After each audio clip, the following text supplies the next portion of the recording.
हम लोग पढ़ेंगे ऑर्डर, क्या कौन कौन सा ऑर्डर में आता है। और ये क्वेश्चन 2 साल लगातार पूछा है, तो ये इंपॉर्टेंट क्वेश्चन बनता है ये वाला टॉपिक से। बोला प्रेसिडेंट जो है वो फर्स्ट रैंक के अंदर आता है, प्रेसिडेंट रैंक के अकॉर्डिंग, वाइस प्रेसिडेंट 2 रैंक में, prime minister 3 rank, state of governor within their respective state, मतलब स्टेट के अंदर जो गवर्नर होते हैं वो आएंगे 4 रैंक में, ठीक है। फॉर्मर प्रेसिडेंट कौन से रैंक में आएंगे, तो 5th में। डिप्टी प्राइम मिनिस्टर कौन से रैंक के अंदर आएंगे, 5A है ना, 5th A रैंक में आएंगे। चीफ जस्टिस ऑफ इंडिया और स्पीकर जो है ये दोनों ही 6 रैंक में आएंगे। ये क्वेश्चन PYQ है, मतलब मैं बता रही हूँ चीफ जस्टिस वाला, लोकसभा के स्पीकर वाला, सॉरी, लोकसभा का स्पीकर वाला PYQ क्वेश्चन है, ठीक है। और एक फॉर्मर प्रेसिडेंट का भी PYQ क्वेश्चन है कि क्या क्या रहेंगे। तो अच्छे से एक बार देख लो, president, vice president, prime minister. President को रैंक 1 में रखा गया है, वाइस प्रेसिडेंट को रैंक 2 में रखा गया है, प्राइम मिनिस्टर को रैंक 3 में रखा गया है, गवर्नर को 4 में, और जो फॉर्मर प्रेसिडेंट है उनका रैंक है 5, और जो डिप्टी प्राइम मिनिस्टर है वो है रैंक 5A, है ना। चीफ जस्टिस ऑफ इंडिया जो है उनका रैंक 6 है, और लोकसभा का स्पीकर, ये दोनों का रैंक 6 है, सेम रैंक है, ठीक है। एक बार मुझे ये वाला ये यहाँ पे रिवीजन कराओ, क्योंकि ये इम्पोर्टेंट है, इसलिए मैं बोल रही हूँ। फर्स्ट रैंक में कौन आएगा, प्रेसिडेंट, बिल्कुल, फर्स्ट रैंक में तुम्हारा आएगा प्रेसिडेंट, ओके। उसके बाद सेकंड रैंक में कौन आएगा बताओ, वाइस प्रेसिडेंट। थर्ड में, सॉरी, थर्ड में आएंगे प्राइम मिनिस्टर, और फोर्थ में,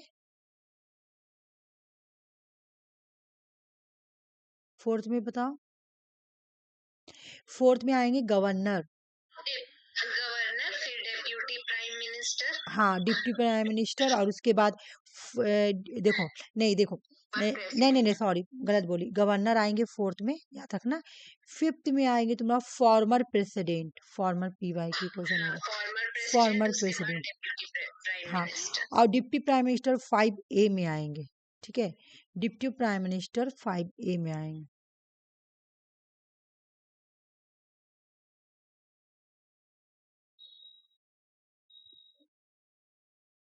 सुषमा अगर आज मुझे कुछ समझ में नहीं आएगा तो मैं कॉल करूंगी, ठीक है, 1 बजे तक वेट करना तू मतलब 1 बजे तक मैं कर सकती हूँ, मैं एक डेडलाइन दे देती हूँ।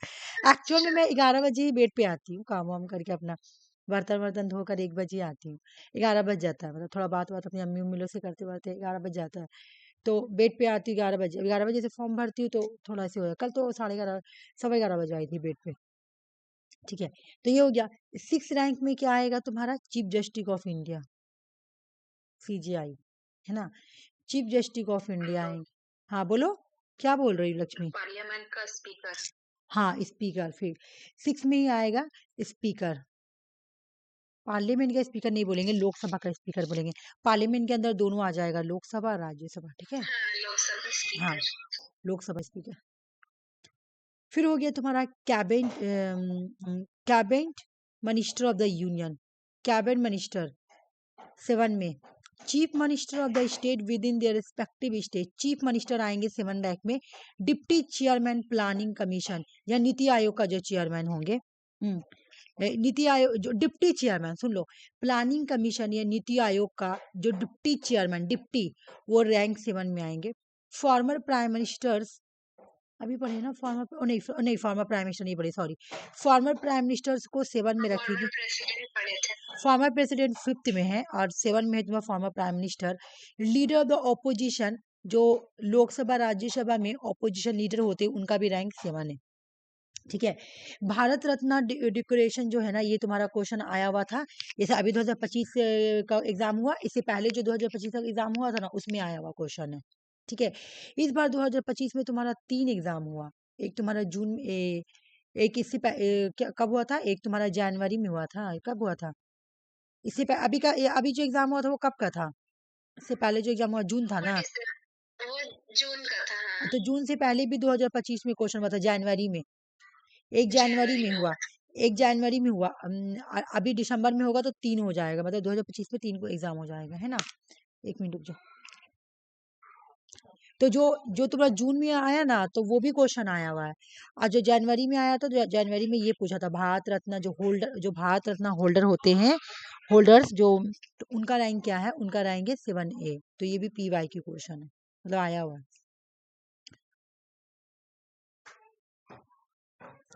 जो हम लोगों का नहीं पढ़ना उसको नहीं पढ़ेंगे, बाकी हमको रैंक में तो रखना पड़ेगा ना।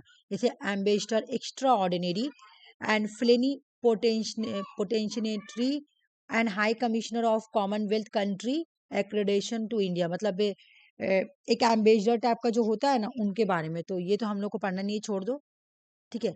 Chief minister of the state और सर देयर रिस्पेक्टिव स्टेट, एक मिनट रुको। तो चीफ मिनिस्टर हम लोग पढ़े ना, chief minister of state with in their respective state, state के अंदर का चीफ मिनिस्टर। यहाँ पे क्या बोल रहा, एक स्टेट का चीफ मिनिस्टर और सैडर देयर रिस्पेक्टिव स्टेट, बाहर का चीफ मिनिस्टर।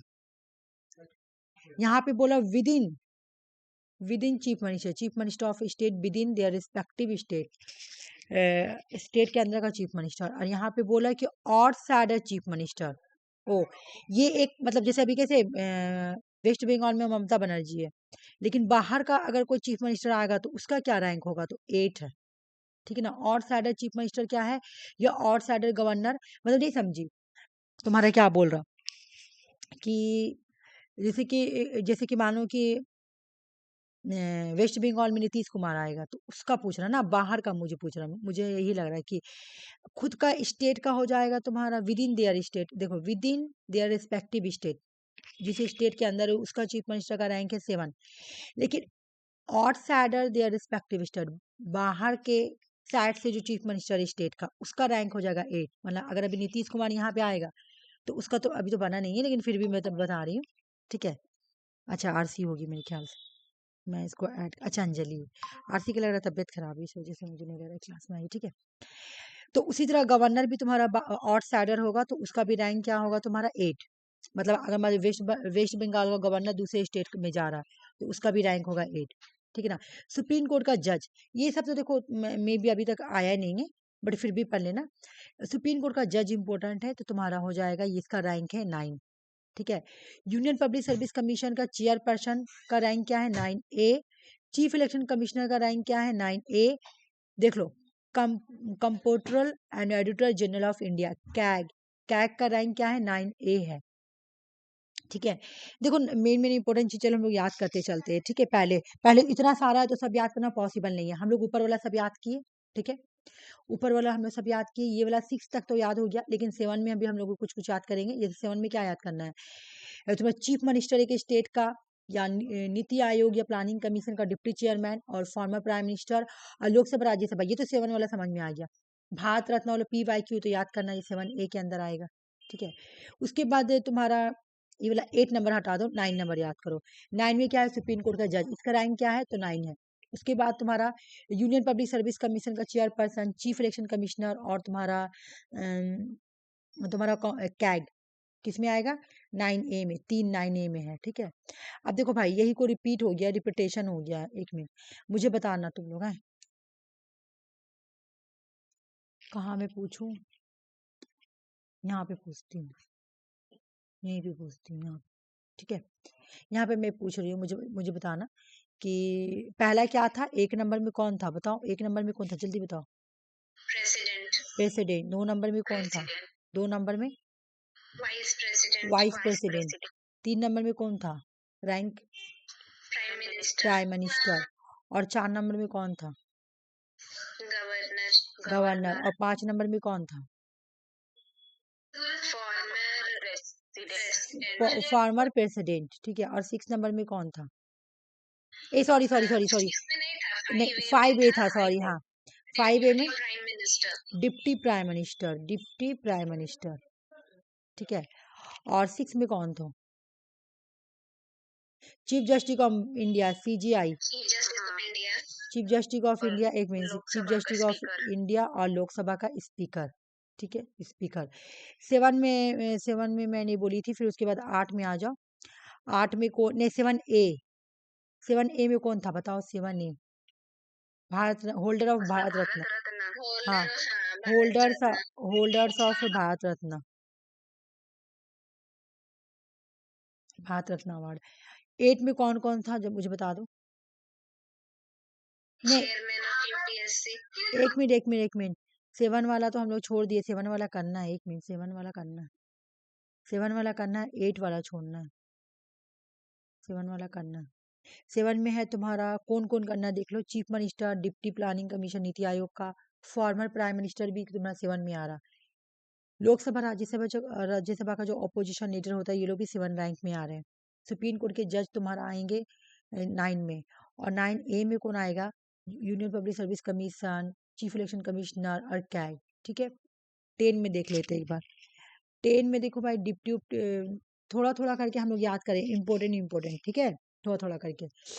उसके बाद तुम्हारा डिप्टी चेयरमैन राज्यसभा का, और deputy chief minister of state, जैसे तुम्हारा महाराष्ट्र में बना था डिप्टी चीफ मिनिस्टर, है ना। मे भी बिहार में भी बन सकता है, क्योंकि कॉल्यूशन गवर्नमेंट बनी है ना बिहार में, एनडीए जीता है ना, तो इंडिया में तो तुम्हारा कॉल्यूशन पे ही गवर्नमेंट बनेगी। Deputy chairman of Rajya Sabha, deputy chief minister of state, deputy speaker of Lok Sabha, member of the planning commission, minister of the state of the union, national security adviser, ये लोग सब तुम्हारा 10 रैंक में आएंगे। खाली एक बार पढ़ लेते हैं, ठीक है। अटॉर्नी जनरल याद करना इंपॉर्टेंट है, क्योंकि हम लोग पढ़ते हैं भी, ये 11 में आएंगे, ठीक है। कैबिनेट सेक्रेटरी या lieutenant governor within their respective union territory, union territories के जो लेटेंट गवर्नर्स होते हैं, और गवर्नर्स अलग चीज है, पता है ना। Principal security of the prime minister का जो सिक्योरिटी होते हैं उसको 11 रैंक दिया गया है। और उसके बाद है तुम्हारा chief of staff holding the rank of full general equivalent rank, general of Indian army का जो जनरल है, या इंडियन एयरफोर्स का जो एयर चीफ मार्शल है, ये लोग 12 में आएंगे। यहाँ पे देखो, यहाँ पे देखो किसे किसे दिया, देखो इंडियन आर्मी का जो जनरल है, ठीक है, इंडियन एयरफोर्स का जो एयर चीफ मार्शल है, और इंडियन नेवी का जो एडमिरल है, ये लोग आएगा 12 रैंक में, ठीक है। Envoy envoys extraordinary minister philanthropy accredited to India, ये फॉरेन कंट्री जाने वाले जो मिनिस्टर्स होते हैं ना, एम्बेसडर वगैरह, उसके अंदर आएंगे, तो ये छोड़ दो। चेयरमैन है speaker of the state legislature के देख लो।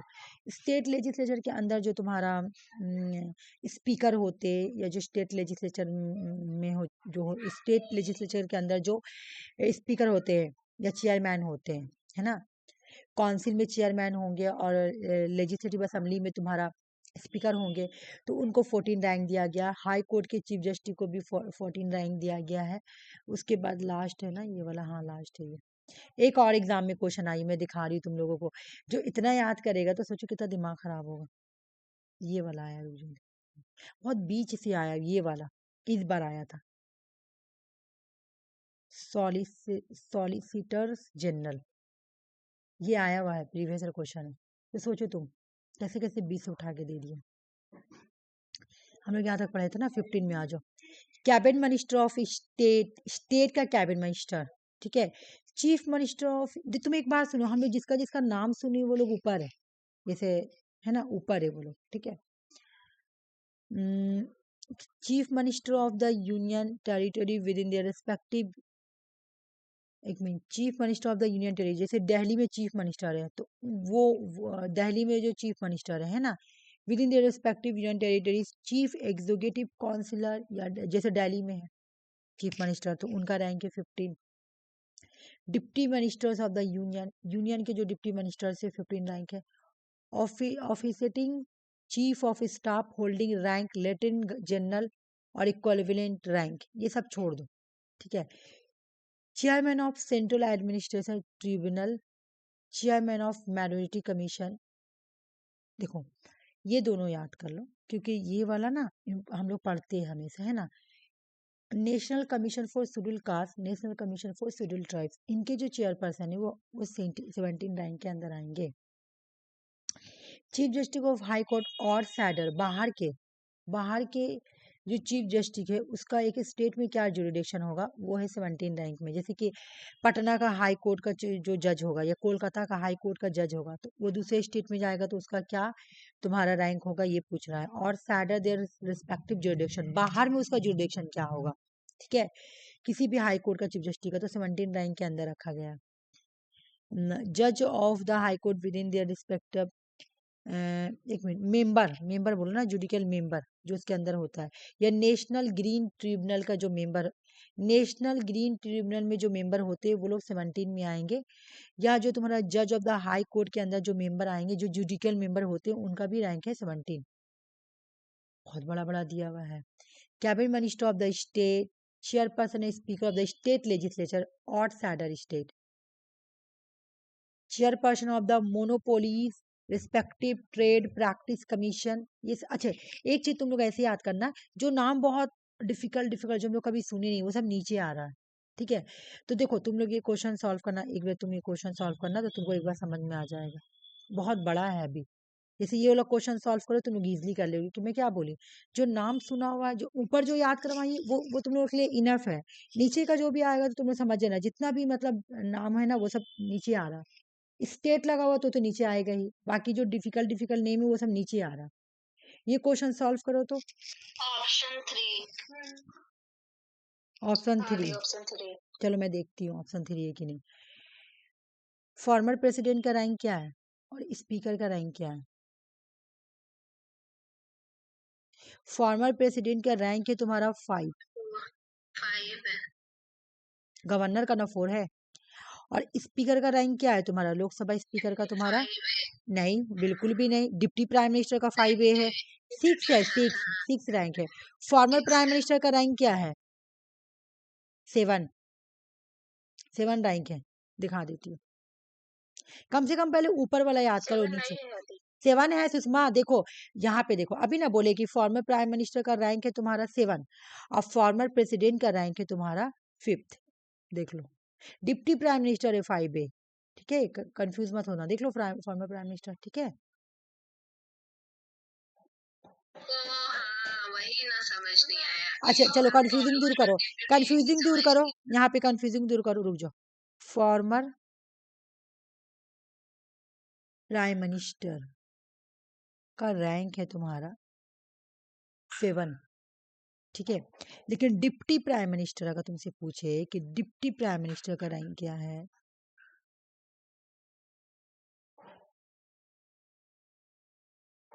तब तुम्हारा आंसर हो जाएगा 5A, ठीक है।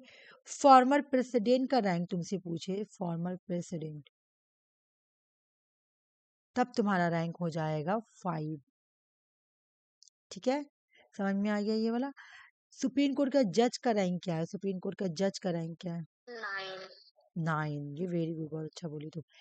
Solicitors general 23। 23, ठीक है। तो कम से कम ऊपर वाला याद कर लो, तो नीचे वाला। हिसाब से आंसर सी नहीं 3 नहीं होगा। तुम्हारा ए होगा सुषमा, ऑप्शन 1। ए हाँ बी होता है। सी डी और ई, ठीक है। अब चलो एक और क्वेश्चन सॉल्व करते हो, उसके बाद आ जाओ। ये देखो,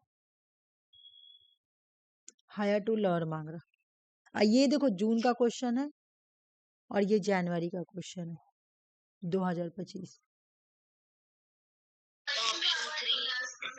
ऑप्शन 3, ऑप्शन 4, एक का है ऑप्शन 4, एक का है ऑप्शन 3। भारत रत्न का क्या था?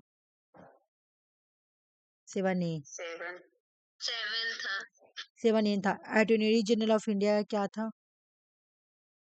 जो जिसको हम लोग जानते हैं ना उसको हम लोग पढ़ेंगे, ठीक है। जिसको जैसे अटॉर्नी जनरल ऑफ इंडिया को जानते हैं, 11 रैंक है इसका। नीति आयोग का वाइस चेयरमैन का पता नहीं, मैं पढ़ाई हूँ कि नहीं पढ़ाई हूँ, मुझे मेरे माइंड में वो सब नीचे होगा। नीति आयोग का वाइस चेयरमैन, डिप्टी हाँ चेयरमैन, वो तो हम लोग अभी नीति आयोग का पढ़े थे। चीफ इलेक्शन कमिश्नर है तुम्हारा 9A, 9A, ठीक है। और अटॉर्नी जनरल ऑफ इंडिया 11 हो गया। डिप्टी चेयरमैन राज्यसभा, राज्यसभा का डिप्टी चेयरमैन। चलो एक बार हम लोग ऊपर देख लेते हैं, आज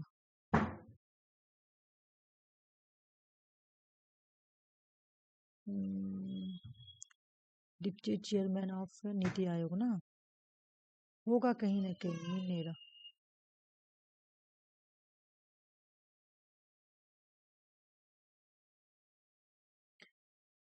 तुम लोग ना ऊपर वाला याद करना, क्वेश्चंस में जो है वो याद कर लेना, ठीक है ना, इससे थोड़ा इजी हो जाएगा। एक बार हम लोग यहाँ से देखते हैं ऊपर से।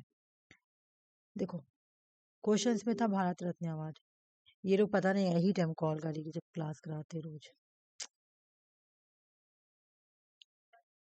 भारत रत्न अवार्ड 7A जो कि अभी हम लोग पढ़े, और उसके बाद सुप्रीम कोर्ट का जज का था तो 9A, 9 हो गया, ठीक है, 9 हो गया। उसके बाद और देखते हैं और क्या था। ओ सुप्रीम कोर्ट का जज तो हाँ, ये तो डबल आ गया ना। हाँ, उसके बाद तुमने election commission, chief election commissioner का पूछा है तो 9(1)A, ठीक ना, 3 चीज का पूछा था ना। और डिप्टी चेयरमैन भी पूछा था क्वेश्चंस में तुम्हारा था, डिप्टी चेयरमैन, राज्यसभा का डिप्टी चेयरमैन। हाँ, राज्यसभा का डिप्टी चेयरमैन पूछा है तो ये रैंक 10, ठीक है, रैंक 10। फिर नीति आयोग का पूछा था ना, वाइस चेयरमैन, नीति आयोग का वाइस चेयरमैन कहाँ गया भाई, नीति आयोग का वाइस चेयरमैन,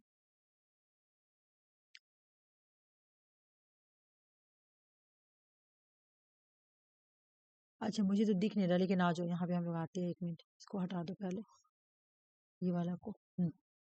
अभी हम लोग ये वाला पढ़े, कितने रैंक में था डिप्टी चेयरमैन, राज्यसभा का डिप्टी चेयरमैन कितने नंबर पे था बताओ। राज्यसभा का डिप्टी चेयरमैन 10 पे था, ठीक है, ये 11 है।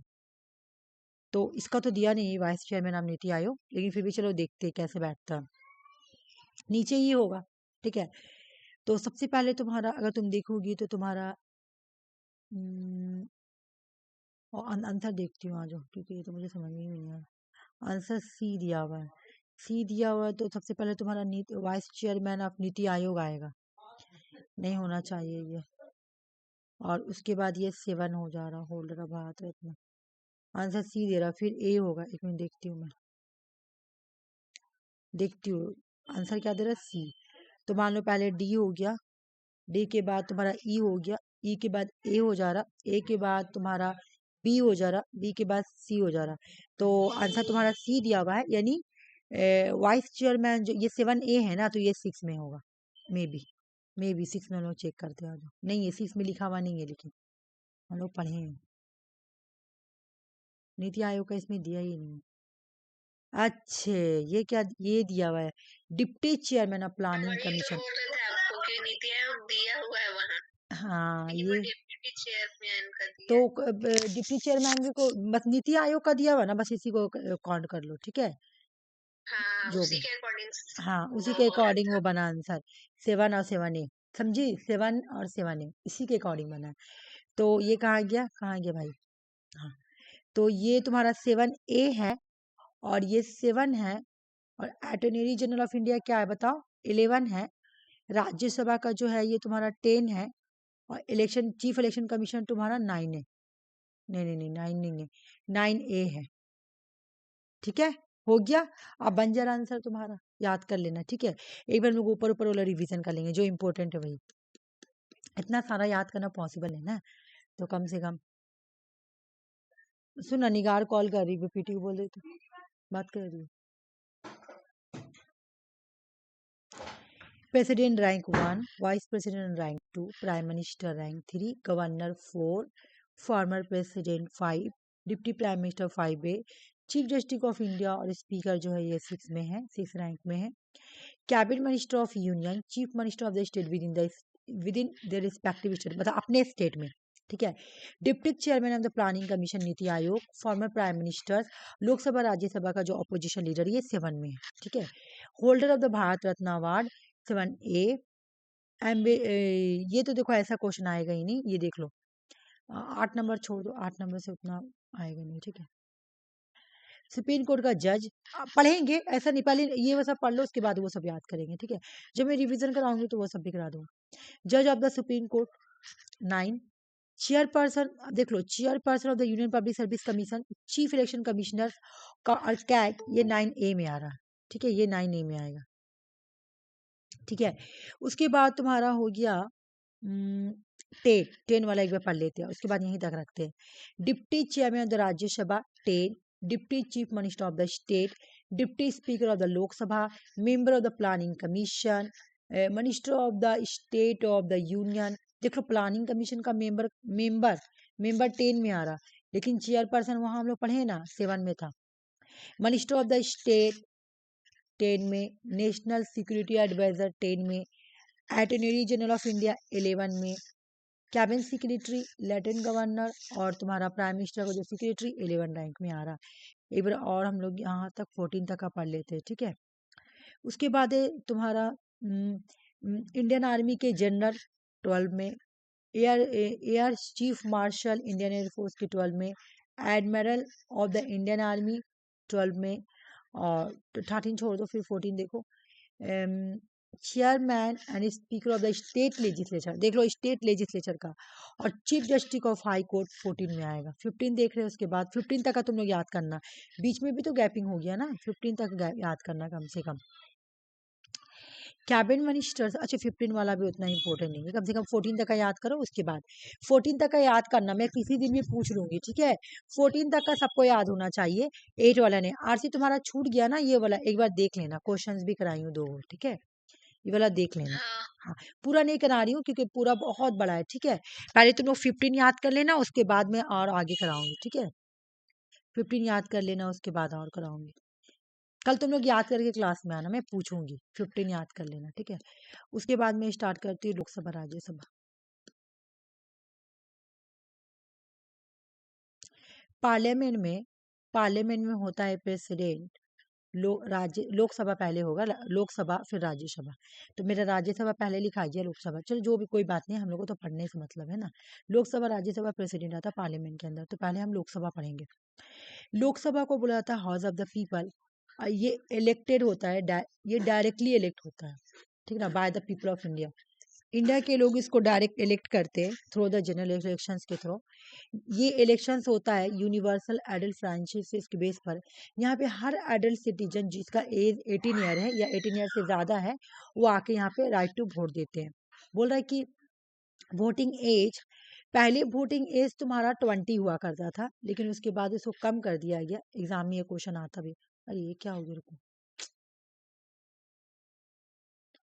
पहले तुम्हारा 14, पहले क्या होता था, तुम्हारा 21 ईयर होता था वोट देने के लिए एज, लेकिन क्या किया गया, 61 कॉन्स्टिट्यूशनल अमेंडमेंट एक्ट किया गया 1988 में। और इस अमेंडमेंट के थ्रू, इस अमेंडमेंट के बाद इन्होंने बोला कि अब जो वोटिंग एज रहेगा ना वो 18 रहेगा यार। अगर तुमसे बोले कि जो वोटिंग का एज को रिड्यूस किया गया है 20 से 21 से 18 ईयर एज किया गया है, ये कौन सा अमेंडमेंट के थ्रू किया गया है, तो ये है 61 कॉन्स्टिट्यूशनल अमेंडमेंट एक्ट, जिसके अकॉर्डिंग वोटिंग का जो एज है इसको रिड्यूस कर दिया गया है। ईयर क्या था, 1988, ठीक है। बोला कि लोकसभा में जितने भी सीट अलोकेट किए जाते हैं पॉपुलेशन के बेस पे किए जाते हैं। हम लोग पढ़े थे लोकसभा का सीट सबसे ज़्यादा यूपी में है। क्यों? क्योंकि यूपी में तुम्हारा पॉपुलेशन ज़्यादा है, तो पॉपुलेशन के बेस पे ही सीट को एलोकेशन किया जाता है। समझ में आ गया ये बात? आ जाओ ऊपर। बोला कि अगर हम पहले ये अगर स्ट्रक्चर समझो चाहे ये समझो, चाहे तुम स्ट्रक्चर पढ़ो चाहे तुम ये पढ़ो, दोनों में सेम बात लिखा हो, लेकिन चलो पढ़ते हैं पहले स्ट्रक्चर ही पढ़ लेते हैं, ठीक है। देखो भाई तुमको क्या पढ़ना है कि मैक्सिमम स्ट्रेंथ, ये है ही नहीं, बताया गया है कि भाई लोकसभा में टोटल मेंबर 550 हो सकता है, इससे ज्यादा नहीं हो सकता है, ठीक है। मैक्सिमम स्ट्रेंथ कितना हो सकता है, 550 लोकसभा में, ओके। फिर बोला कि अब 550 को भी बांटेंगे, तो बोला कि स्टेट में सीट जो बांटा जाएगा ना वो 530 सीट ही स्टेट को दिया जाएगा, और 20 सीट जो है ना वो यूटीज को दिया जाएगा, यूनियन टेरिटरीज को दिया जाएगा। समझ में आ गया? अगर एग्जाम में तुमसे पूछे मैक्सिमम स्ट्रेंथ कितना है, मैक्सिमम दोनों क्वेश्चन अलग ही समझना। अगर तुमसे पूछे कि लोकसभा के लिए मैक्सिमम स्ट्रेंथ कितना है तो 550, लेकिन अगर तुमसे पूछे कि स्टेट को कितना सीट दे सकते हैं तो वो होगा, स्टेट को पूछेगा कि लोकसभा के लिए स्टेट को कितना सीट देंगे तो वो होगा 530। लेकिन अगर तुमसे ये पूछे कि प्रेजेंट लोकसभा में मेंबर कितना है, प्रेजेंट अभी लोकसभा में मेंबर कितना है प्रेजेंट, तो 543। ठीक है, जिसमें से 524 जो है वो स्टेट को दिया गया है और 19 यूटीज को दिया गया है। अब तुम 524 को जोड़ो तो देख लो हो जरा 43, है ना, समझ में आ गया। तो दो कहाँ गया भाई, दो, तो दो जो था ना, दो दो तुम्हारा पहले ना, पहले अभी मैं बताऊंगी इसके बारे में, दो सीट, क्योंकि प्रेजेंट पहले अगर तुम पढ़ोगी 2019 से पहले अगर तुम पढ़ती थी तो तुमको प्रेजेंट मेंबर 545 मिलता था। ठीक है, तो टू कहाँ गया, तुम क्वेश्चन करोगी टू कहाँ गया। टू मेंबर जो हुआ करता था ना, इसको एंग्लो इंडिया, एंग्लो इंडिया को प्रेसिडेंट जो है ना लोकसभा में अपॉइंट करती थी। ठीक है, लेकिन उसको अब खत्म कर दिया गया। दो सीट जो एंग्लो इंडिया के लिए हुआ करती थी ना, जिसको प्रेसिडेंट नॉमिनेट करती थी, इसको 104 कॉन्स्टिट्यूशन अमेंडमेंट एक्ट 2019 एक्ट के अकॉर्डिंग डिसॉल्व, रिमूव कर दिया गया कि अब हम लोग एंग्लो इंडिया को सीट नहीं देंगे, रिजर्वेशन। ठीक है, ठीक है, समझ में आ गया। तो लोक ये समझ में आ गया ना, पूरा ये वाला स्ट्रक्चर जो है ना, यहाँ पे वही लिखा हुआ है। लोकसभा का आर्टिकल क्या है, आर्टिकल है तुम्हारा 81। ठीक है, मैक्सिमम स्ट्रेंथ कितना हो सकता है 550, इससे ज्यादा नहीं हो सकेगा। इसको बांटेंगे किस तरह से, 530 देंगे स्टेट को और 20 देंगे तुम्हारा यूटीज को। ठीक है, जो कि अभी अगर करंट तुम देखोगी तो करंट में 553 है और जिसमें से 524 स्टेट को दिया गया है और 19 यूनियन टेरिटरीज को दिया गया है। और लोकसभा में एक लोकसभा में एक प्रिसाइडिंग ऑफिसर होते हैं जिसको लोकसभा का स्पीकर बोलते हैं। ठीक है ना, लोकसभा में एक प्रिसाइडिंग ऑफिसर होते हैं जिसको स्पीकर बोला जाता है। ओके, ये लोकसभा का पूरा स्टोरी है। अब मैं एक और बात सुनो, लोकसभा का टर्म कितने ईयर के कितने साल तक का होता है, 5 ईयर। क्या ये डिसॉल्व हो सकती है, बिल्कुल ये डिसॉल्व हो सकती है। डिसॉल्व अर्लियर पासिंग, अगर नो कॉन्फिडेंट मोशन लगेगा तो लोकसभा डिसॉल्व हो जाएगी। ठीक है, ये बात समझ लेना अच्छा से। पर दो मेंबर पहले चूज होते थे लेकिन अभी नहीं होते, अभी 104 कॉन्स्टिट्यूशन अमेंडमेंट एक्ट 2019 के अकॉर्डिंग हटा दिया गया है। ठीक है, हटा दिया गया है। ये कितने साल तक रह सकते हैं, 5 ईयर का, लेकिन उससे पहले डिसॉल्व हो सकते हैं, बिल्कुल can be dissolve earlier. 5 year होने से पहले ही अगर नो कॉन्फिडेंट मोशन लगता है तो लोकसभा डिसॉल्व हो जाएगा। ठीक है, चलो एक बार हम लोग यहाँ पढ़ लेते हैं क्या क्या स्पेशल पावर मिली हुई है, वो पढ़ेंगे। लोकसभा को जो स्पेशल पावर मिली हुई ना राज्यसभा की कंपेरिजन, आर्टिकल 110 के अकॉर्डिंग मनी बिल जो है ना सिर्फ लोकसभा में ही इंट्रोड्यूस की जाती है, not the Rajya Sabha, not in the Rajya Sabha. Rajya Sabha में मनी बिल को इंट्रोड्यूस नहीं कर सकते। जैसे कोई भी अगर बिल आता है ऑर्डिनरी बिल, अगर कोई भी तुम्हारा ऑर्डिनरी बिल होगी, ठीक है, कोई भी ऑर्डिनरी बिल होती है तो हम लोग क्या बोलते हैं कि भाई तुमको जहाँ पे इधर हाउस में तुम क्या करो, इंट्रोड्यूस कर दो। ठीक है ना, इधर हाउस में तुम इंट्रोड्यूस कर सकती हो, हम लोग ऐसे बोलते हैं। ये लोकसभा में करो, ये राज्यसभा में करो, इधर हाउस में करो। लेकिन मनी बिल में ऐसा कोई मामला नहीं है। मनी बिल को आप सिर्फ लोकसभा में ही इंट्रोड्यूस कर सकते हैं। ये लोकसभा का स्पेशल पावर है। ठीक है, कौन सा आर्टिकल के अकॉर्डिंग मनी बिल को इंट्रोड्यूस किया जाता है, या डिफिनेशन किया गया है, आर्टिकल 110 में मनी बिल के बारे में लिखा गया है। Speaker of the Lok Sabha has the final authority to decide whether is a money bill, money bill या मनी बिल या मनी बिल नॉट। ये क्वेश्चन एग्जाम में आता है कि फाइनल अथॉरिटी किसके पास होती है, कौन ये डिसाइड करता है कि ये मनी बिल है या नहीं। तो ये डिसाइड स्पीकर करते हैं, लोकसभा का स्पीकर ये बात डिसाइड करते हैं कि ये मनी बिल है या नहीं। ठीक है, एक बार जब लोकसभा में बिल पास हो जाती है मनी बिल, तो राज्यसभा में भेजा जाता है, ऐसा बात नहीं कि नहीं भेजा जाता है। ठीक है ना, भेजा जाता है कि भाई आपको हम लोग भेजेंगे, ऐसा बात नहीं है। लेकिन सिर्फ अभी मैं बताऊंगी क्यों, राज्यसभा कैन नॉट अमेंड या रिजेक्ट ए मनी बिल। राज्यसभा को मनी बिल, राज्यसभा में लोकसभा में बिल पास हुआ, लोकसभा में bill pass money bill pass हुआ, राज्यसभा में भेजा, लेकिन कितने दिन के लिए? 14 डेज में इनको वापस करना है बिल को। और ये जो राज्यसभा है ना, ये ना तो बिल में कोई भी किसी तरह का अमेंड कर सकते हैं मनी बिल में, ना तो रिजेक्ट कर सकते हैं। ठीक है, नहीं कर सकते हैं। हाँ, अगर रिकमेंडेशन देना तो दे दो कि सर सुनिए आप लोग थोड़ा थोड़ा इसमें चेंज कर दीजिए, लेकिन ये रिकमेंडेशंस कोई लोकसभा को मन करेगा तो एक्सेप्ट भी कर सकता है या रिजेक्ट भी कर सकता है। ये कोई बाइंडिंग नहीं है कि लोकसभा को मानना ही पड़ेगा। हम क्या पढ़े कि लोकसभा का स्पेशल पावर क्या है? लोकसभा का स्पेशल पावर यही है कि मनी बिल लोकसभा में इंट्रोड्यूस होता है, और लोकसभा का जो स्पीकर होता है ना, वही डिसाइड करता है कि ये बिल मनी बिल है या नहीं। ठीक है, राज्यसभा में भेजते हैं, लेकिन 14 डेज में वापस भी करना रहता है, और राज्यसभा को ये पावर नहीं है कि आप बिल को रिजेक्ट कर दे या बिल को अमेंड कर दे। ठीक है, हाँ रिकमेंडेशन दे सकते हैं, लेकिन वो रिकमेंडेशन लोकसभा पे डिपेंड करता है कि लोकसभा मानेंगे या नहीं मानेंगे, उनके ऊपर डिपेंड करता है। नहीं मानेंगे उनका मर्जी, मानेंगे उनका मर्जी। ठीक है, ये हम लोग मनी बिल के बारे में पढ़ लिए। ओके, लोकसभा का पावर। लेकिन ज्वाइंट सिटिंग में क्या पावर दिया गया है, चलो देखते हैं। स्पीकर का रोल होता है ज्वाइंट सिटिंग। स्पीकर कहाँ बैठा है? लोकसभा में। तो चलो एक बार ये भी पढ़ लेते हैं।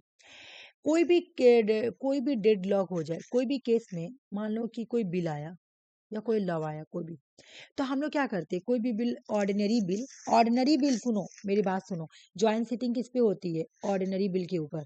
ठीक है, तो कोई भी ऑर्डिनरी बिल हम क्या बोले, या तो लोकसभा में इंट्रोड्यूस करो या राज्यसभा में इंट्रोड्यूस करो, लेकिन दोनों हाउस की सहमति चाहिए ऑर्डिनरी बिल में। ठीक है ना, मनी बिल अलग है और ऑर्डिनरी बिल अलग है। ठीक है ना, तो बोला कि भाई ऑर्डिनरी बिल के लिए आपको दोनों हाउस से सहमति चाहिए। ठीक है ना, मतलब दोनों दोनों हाउस से आपको कंसर्न चाहिए।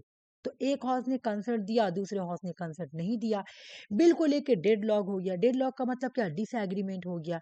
लोकसभा ने पास कर दिया, लेकिन राज्यसभा ने उसको क्या किया? रिजेक्ट कर दिया, या बिल को टाले जा रहा। इस तरह का सिचुएशन होता है तो क्या बोला जाता है? डेडलॉक हो गया।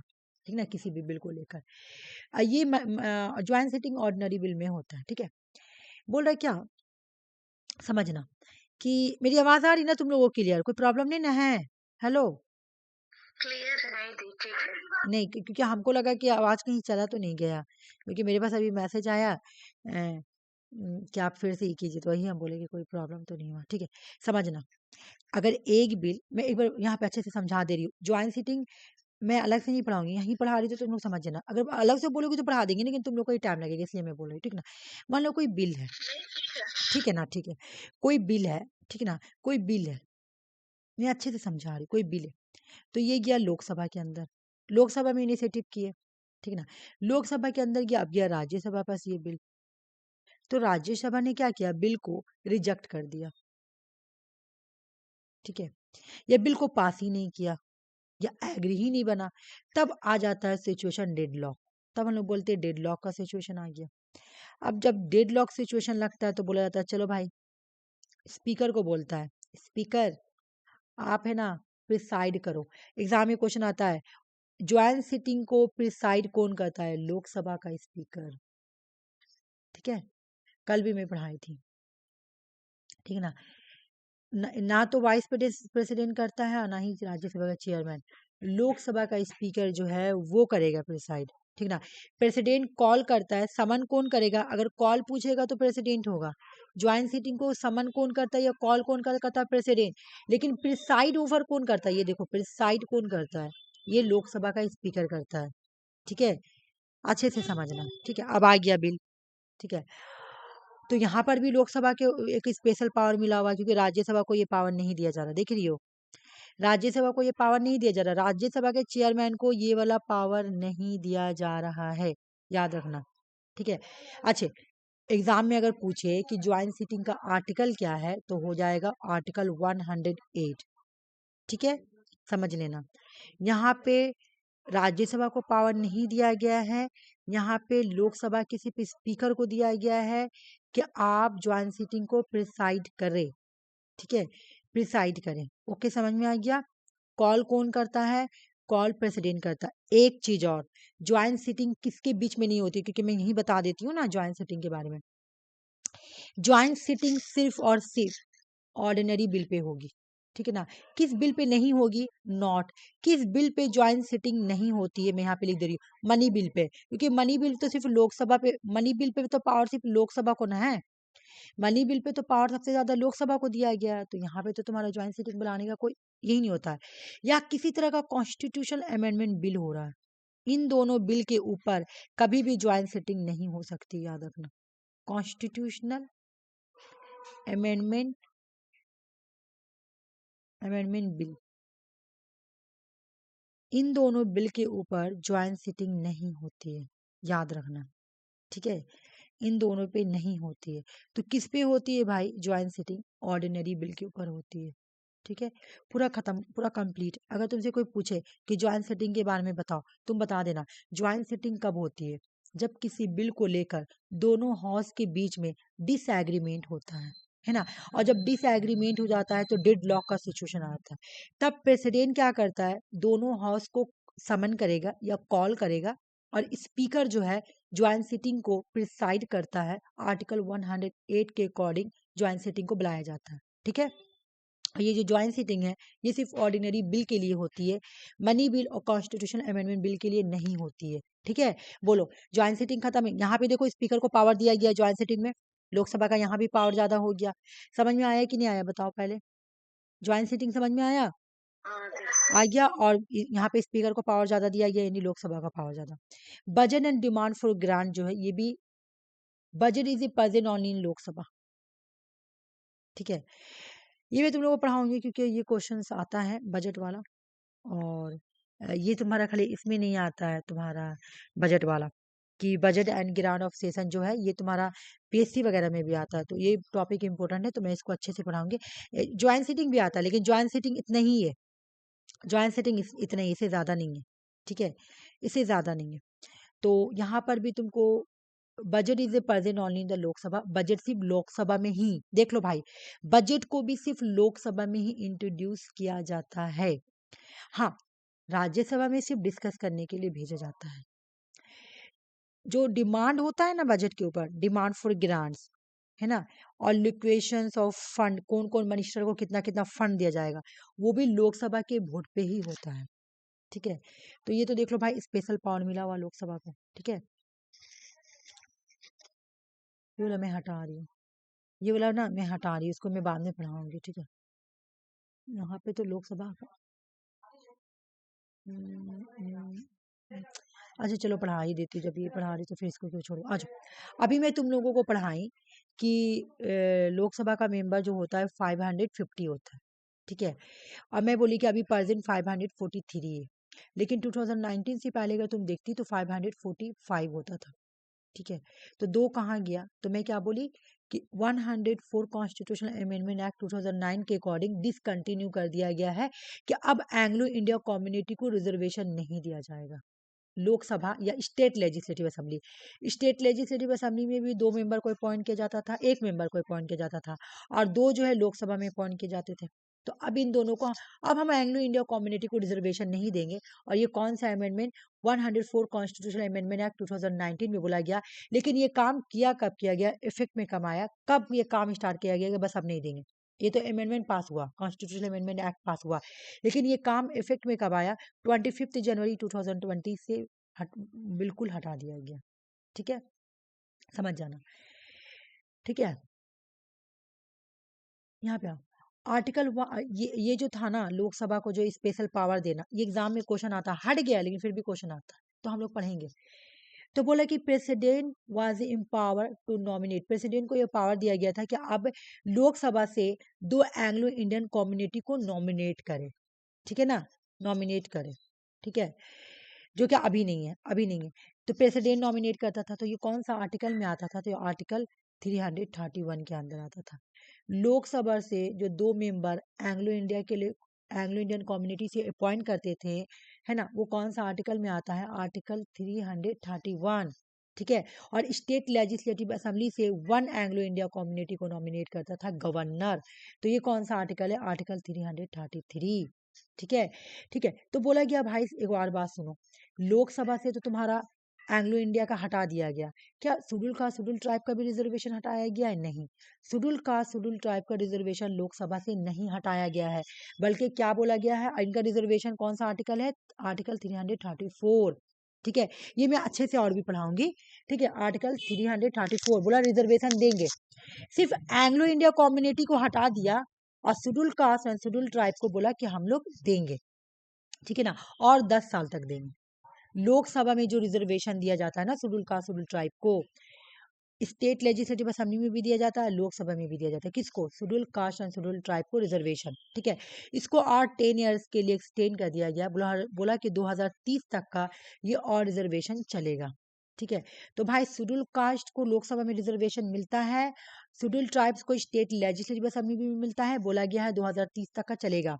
ठीक है, शेड्यूल कास्ट था। शेड्यूल ट्राइब को बोला गया कि लोकसभा में रिजर्वेशन मिलेगा, हाँ मिलेगा, और 2030 तक चलेगा। लेकिन एंग्लो इंडिया को बोला गया कि नहीं चलेगा, नहीं चलेगा, डिसकंटिन्यू कर दिया गया 2020 में। और मैं ना यहाँ पे एक मिनट में देखती हूँ, पहले मैं कंपेरिजन लाई थी लोकसभा राज्यसभा में, देख रही हूँ है कि नहीं। हाँ है, मुझे लगा हट गया।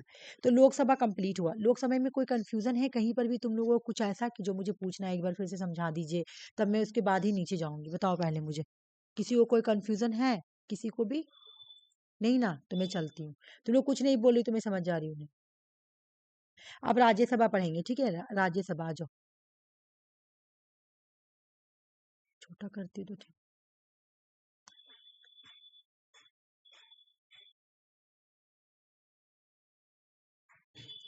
आ जाओ। राज्यसभा में, राज्यसभा का कॉम्पोजिशन कौन सा आर्टिकल में लिखा गया? आर्टिकल 80 में। लोकसभा 81 है और राज्यसभा 81 है। ठीक है, एक बार हम लोग पिक्चर समझ लेते हैं, उसके बाद ऊपर भी समझेंगे। बोला मैक्सिमम स्ट्रेंथ कितने हो सकते हैं? तो 250, इससे ज्यादा नहीं हो सकता। देख लो, 250 मैक्सिमम। एग्जाम में क्वेश्चन पे ध्यान देना, मैक्सिमम स्ट्रेंथ पूछेगा तो तुम्हारा हो जाएगा 250। ठीक है, तो बांटेंगे कैसे 250 को? तो यहाँ पे तो 3 पार्ट में बटेगा, ये 250 3 पार्ट में बटेगा। बोले भाई देखो, 200 मतलब ऐसे कर देंगे। देखो 225 जो है, इसको अगर हम बांटते हैं यूनियन टेरिटरीज, एक मिनट। ठीक है, बोल रहा है कि 238 जो है वो दे देंगे यूटीज को और स्टेट को, और जो 12 मेंबर है इसको प्रेसिडेंट नॉमिनेट करती है। देखो यहाँ पर भी लिखा हुआ, मतलब 225 स्टेट को दे देंगे, 8 यूटीज को दे देंगे, और 12 मेंबर को तो तुम्हारा प्रेसिडेंट नॉमिनेट करती है, जो आर्ट साइंस लिटरेचर से बिलोंग करती है, जैसे रेखा, सचिन तेंदुलकर, जय बच्चन, ये लोग नॉमिनेटेड हैं, इलेक्शंस के थ्रू नहीं आई है। ठीक है,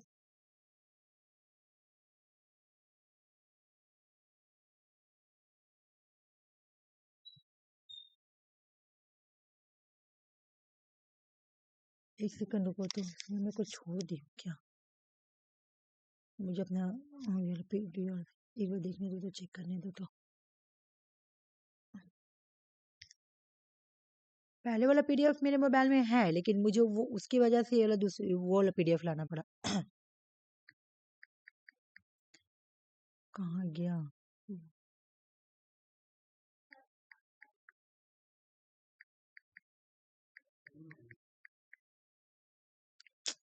एक सेकंड वेट करो तुम।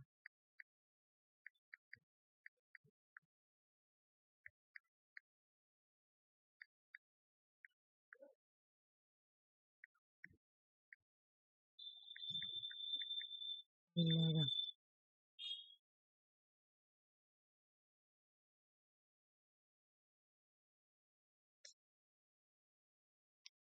हम्म, हम्म, थोड़ा सा हमको जो लग रहा है छूट ही गया है। ठीक है, मैं मुंह से बता दूँ। 225। ठीक है, आ जाओ, मैं बता देती हूँ यहाँ पे। ठीक है, थोड़ा बहुत तो मुझे लग रहा है इधर उधर होगा, बाकी ये सब सही है। ओ नहीं, ठीक है, इतना पॉसिबल 250 नंबर। ठीक है, यहाँ पे दिया हुआ है। आ जाओ। नहीं नहीं नहीं, ये तो तुम्हारा ये है। ठीक है चलो आ जाओ मैं बता रही हूँ।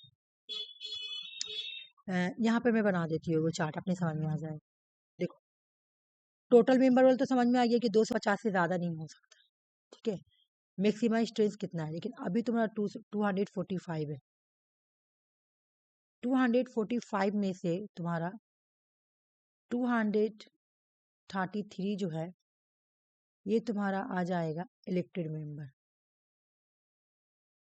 इलेक्टेड मेंबर और प्लस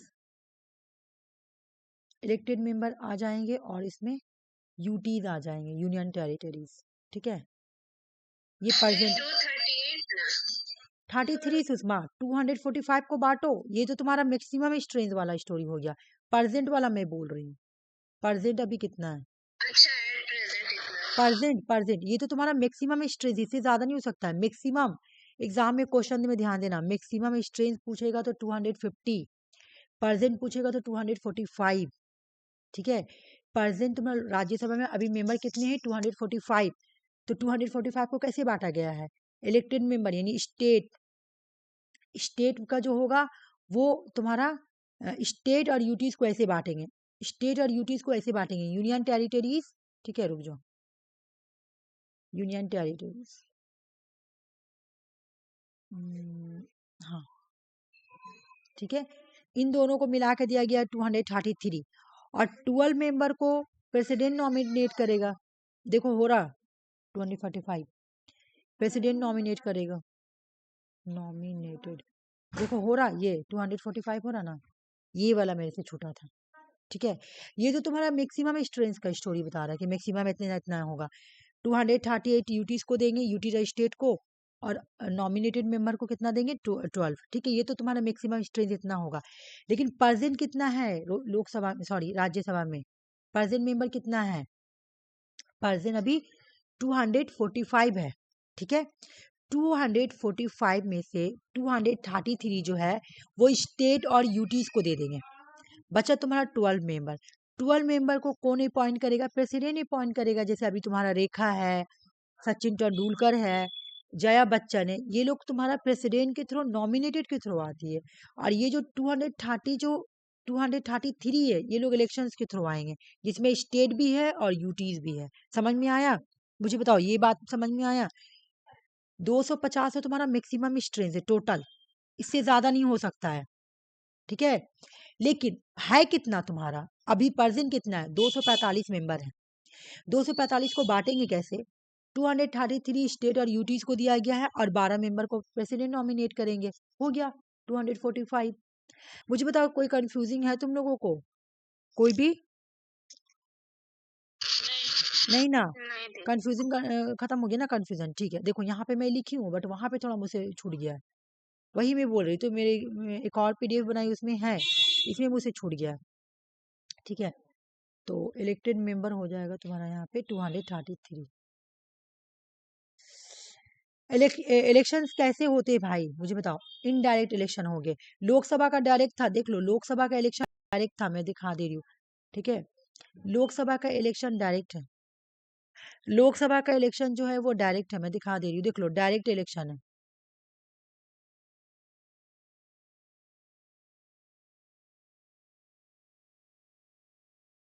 ठीक है, ए क्या हुआ सिब्बे, क्या हुआ, ओ हम भी डर गए रे।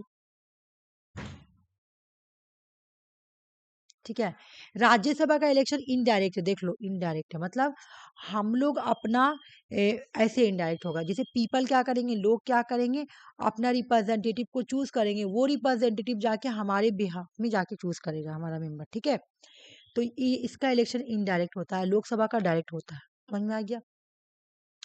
Elected member of the state legislative assembly को एमएलए बोलते हैं। यूनियन टेरिटरीज भी होती है ना, यूनियन टेरिटरीज जहाँ पे लेजिस्लेचर है, जैसे दिल्ली में, पौडुचेरी, जम्मू एंड कश्मीर, तुमको क्या मिलेगा, लेजिस्लेचर। इनका इलेक्शन कैसे होता है, इलेक्टेड इलेक्शन होने का मेथड क्या है, प्रोपोर्शनल रिप्रेजेंटेशन सिंगल ट्रांसेबल, एसटीबी है ना, इसको बोलेंगे PRSTB मेथड। ठीक ना, बोल रहा है कि यहाँ पे सीट कैसे दिया जाता है, वही पॉपुलेशन के बेस पे 12 मेंबर होंगे, प्रेसिडेंट नॉमिनेट करेंगे। देख लो 12 नॉमिनेटेड बाय द प्रेसिडेंट, जो 12 मेंबर होते हैं उसको प्रेसिडेंट नॉमिनेट करेंगे। तो ये 12 मेंबर कैसे होते हैं, लिटरेचर से बिलोंग करेंगे। कोई अगर ऐसा पर्सन है जो लिटरेचर में बहुत अच्छा किया हो, चलो जो मैं तुम लोगों के बारे में बताती हूँ, मान लो तुम लोग प्रोफेसर बन गई, कोई बुक लिखी, तुम लोग को नोबेल प्राइज मिला, तो तुम लोग भी आ सकती हो राज्यसभा में। कैसे? क्योंकि तुमने लिटरेचर में बहुत अच्छा किया, तुमको नोबेल प्राइज मिल गया, है ना। तुम राज्यसभा को प्रेसिडेंट क्या करेगा कि अपनी फील्ड में बहुत अच्छा काम किया, तो चलो इसको लाते हैं, ठीक है। ये इलेक्शंस के थ्रू नहीं आते। साइंस की फील्ड में किसी ने अच्छा किया, सोशल सर्विस की फील्ड में बहुत अच्छा किया, तो उन लोगों को लाया जाता है। अब एक और बात सुनो, लोकसभा में हम लोग पढ़े थे, क्या पढ़े थे कि उसको डिसॉल्व किया जा सकता है, लेकिन ये परमानेंट बॉडी होती है, इसको कभी भी डिसॉल्व नहीं किया जा सकता। राज्यसभा जो होती है वो परमानेंट बॉडी होती है, इसको कभी भी डिसॉल्व नहीं किया जाता है। यहाँ पे क्या होता है, हर 2 साल पे 1/3 मेंबर को रिटायर किया जाता है। हर 2 साल पे, याद एग्जाम में क्वेश्चन आता है, 1/3 member of its retire every 2 years। इसके हर 2 साल पे 1/6 मेंबर या 1/3 मेंबर को रिटायर कर दिया जाता है। और इसका जो टर्म्स होते हैं वो 6, इसका टर्म्स कितने साल होते हैं इसके मेंबर के? 6 ईयर। लोकसभा का हम लोग पढ़े थे 5 ईयर, इसका था 6 ईयर। इसका प्रिसाइडिंग ऑफिसर का नाम क्या है? राज्यसभा का एक्स ऑफिसो चेयरमैन कौन होता है? इंडिया का जो वाइस प्रेसिडेंट होता है वही राज्यसभा का एक्स ऑफिसो चेयरमैन होता है। इसको क्या क्या स्पेशल पावर मिली हुई है जो लोकसभा को नहीं मिली है, वो देखती हूँ मैं।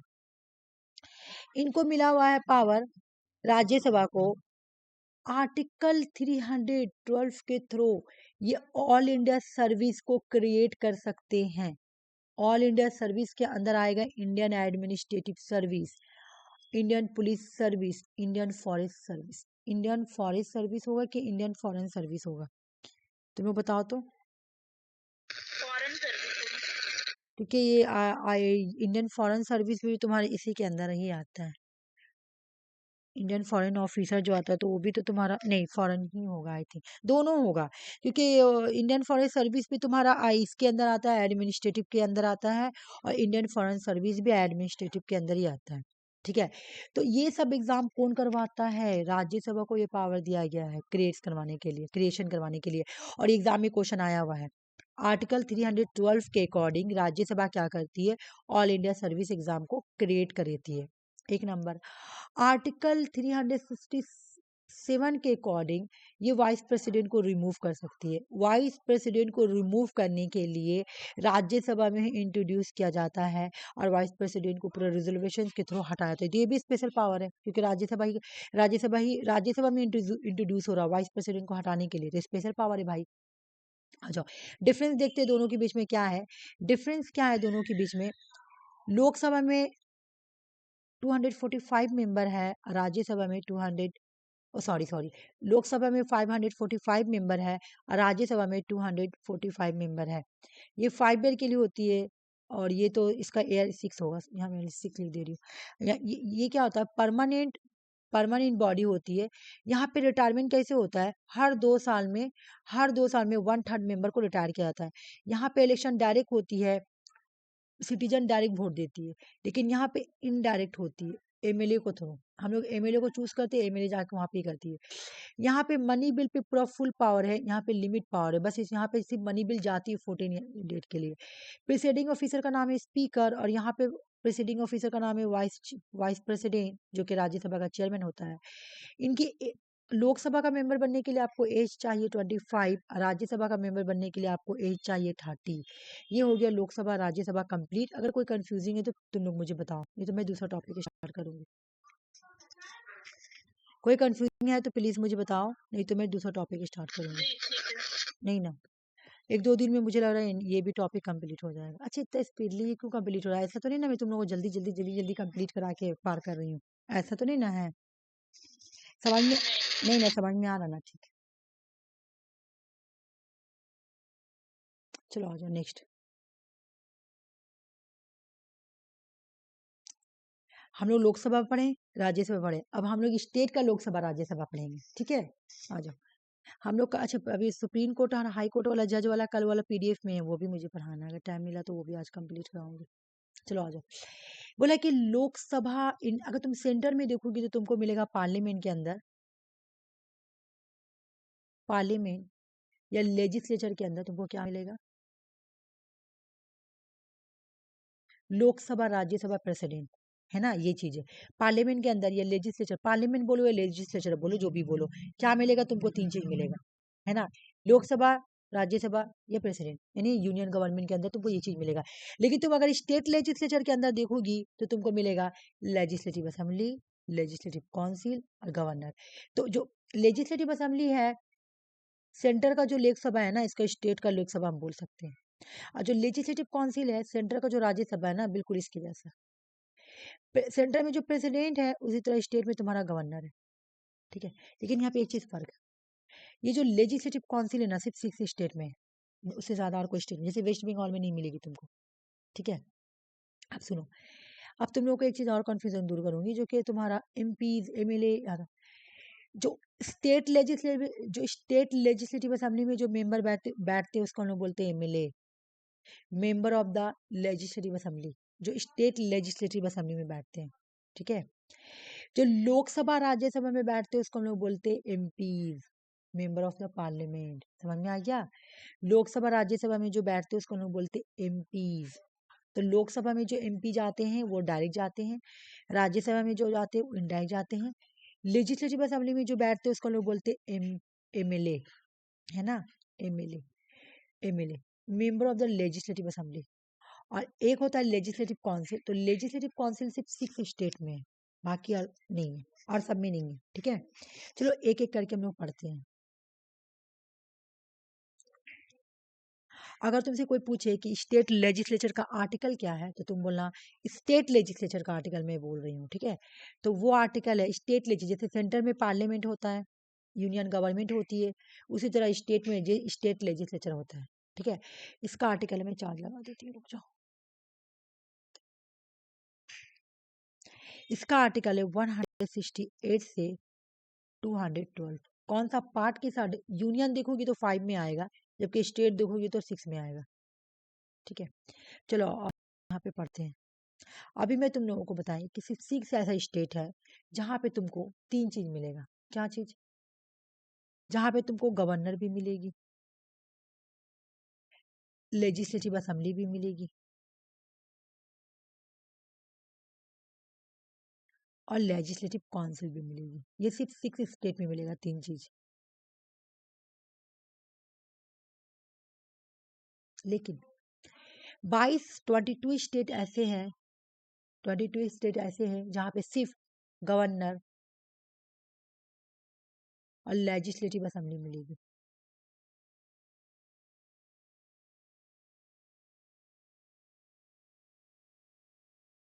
मैं तुम्हें सभी क्वेश्चन पूछूंगी, टेंशन मत लेना, ठीक है। ये हो गया, समझ में आ गया ये बात। तो यहाँ पे वही लिखा हुआ है। चलो मैं बढ़ती हूँ। स्टेट हैविंग यूनिकैमरल सिस्टम, 22 ऐसे स्टेट है जहाँ पे यूनिकैमरल है, मतलब सिर्फ एक हाउस है, वन हाउस है। और वो वन हाउस का नाम क्या है? State legislative assembly. बोले state have a bicameral system, ऐसा स्टेट जहाँ पे बाई का मतलब होता है 2, यूनी का मतलब होता है 1, ठीक है। ऐसा स्टेट जहाँ पे बाई कैमरल सिस्टम है, तो वो 6 ऐसे स्टेट है जहाँ पे बाई कैमरल सिस्टम है। एक है लेजिस्लेटिव असेंबली और दूसरा है लेजिस्लेटिव काउंसिल। तो चलो देखते हैं भाई कौन ऐसा 6 स्टेट है जहाँ पे तुमको लेजिस्लेटिव काउंसिल मिल रहा। तो भाई देख लो, तुम कब से याद करना, तुम कब, तुम कब, क्योंकि एग्जाम में ये क्वेश्चन आया हुआ, अभी करेंटली क्वेश्चन नहीं आया हुआ, लेकिन अगर तुम 2018 का क्वेश्चन सॉल्व करती हो, 17 क्वेश्चन सॉल्व करोगी, अगर तुम लोग जेट का फॉर्म भरी हो, सेट का फॉर्म भरी हो, तो ये सब क्वेश्चन उसके लिए इंपॉर्टेंट हो सकता है, नेट के लिए भी हो सकता है। तो तुमसे पूछता है कि इनमें से कौन सा स्टेट है जहाँ पे तुमको लेजिस्लेटिव काउंसिल भी मिलेगा, या कौन सा ऐसा स्टेट है जहाँ पे लेजिस्लेटिव काउंसिल नहीं है। तो तुम इसको याद करना, तुम कब से, याद रखना तुम कब जो है ना, ये सिर्फ 6 स्टेट में है। टी से हो जाएगा तेलंगाना, तेलंगाना। यू से हो जाएगा उत्तराखंड, ठीक है। एम से हो जाएगा महाराष्ट्र, के से हो जाएगा कर्नाटका, और एक मिनट, उत्तराखंड नहीं है, यूपी है, सॉरी उत्तर प्रदेश है, सॉरी सॉरी, उत्तराखंड नहीं है, यूपी में लिख देती हूँ, यूपी है। के से हो जाएगा तुम्हारा कर्नाटका, है ना, कर्नाटका। ए से हो जाएगा आंध्र प्रदेश, एपी। और तुम्हारा बी से हो जाएगा तुम्हारा बिहार। ठीक है, तुम कब से तेलंगाना, यूपी, महाराष्ट्र, कर्नाटका, आंध्र प्रदेश, बिहार, ये 6 स्टेट ऐसे हैं जहाँ पे बाई कैमरल लेजिस्लेचर होते हैं। बाई कैमरल लेजिस्लेचर का मतलब क्या है कि जहाँ पे लेजिस्लेटिव असेंबली भी होती है और लेजिस्लेटिव काउंसिल भी होती है। ठीक है, ये बात क्लियर हुआ? बताओ पहले मुझे, तुम लोग पहले मुझे ये बताओ कि ऐसे 6 स्टेट का नाम बताओ जहाँ पे बहुत खूबसूरत लग रहा है भी। नहीं, वो बहुत ज्यादा बदमाश हो गई, कभी बोली 1 पीस लेंगे, बहुत खूबसूरत लग रहा, तो हरे कपड़ा बोली कि हम लेंगे। ठीक है, तो मुझे बताओ कि 6 स्टेट में बाई कैमरल, बाई कैमरल है, तो 6 स्टेट कौन कौन सा है मुझे बताओ। पहले तो तुम की बोलो, तुम कब, तुम कब। तेलंगाना, तेलंगाना, उत्तर प्रदेश, महाराष्ट्र, हाँ कर्नाटका, हाँ, आंध्र प्रदेश, बिल्कुल सही है। उसके बाद बिहार। Bihar, very good. सबका यही आंसर होगा, तुम कब से। ठीक है, चलो अब मैं इसको हटाती हूँ।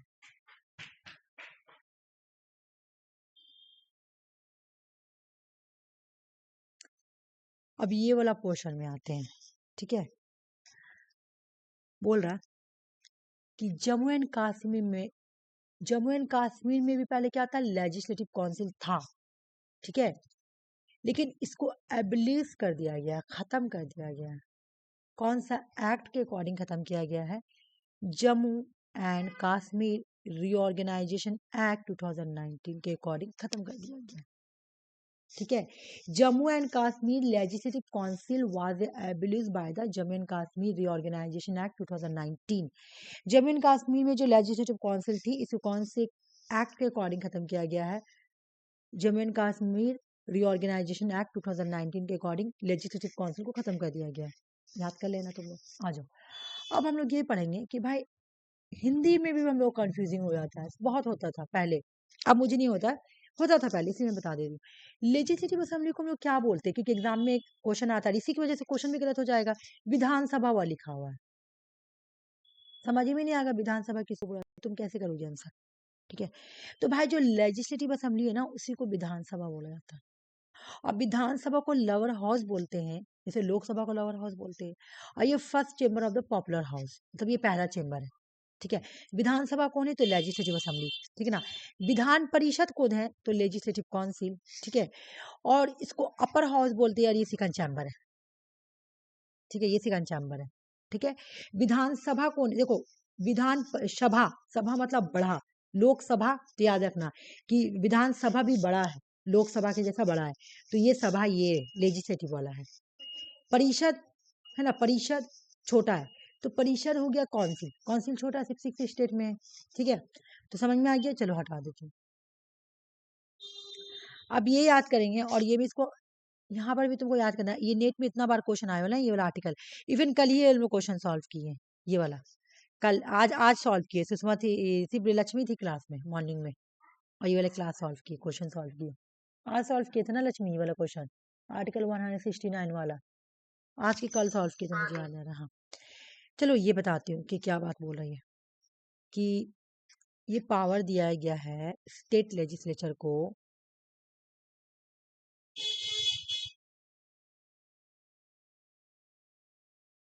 क्या दिया गया पावर, क्या करने का पावर दिया गया है? अगर आप चाहें तो, स्टेट को बोल रहा है, स्टेट लेजिस्लेचर को, आप अगर चाहे तो स्टेट लेजिस्लेटिव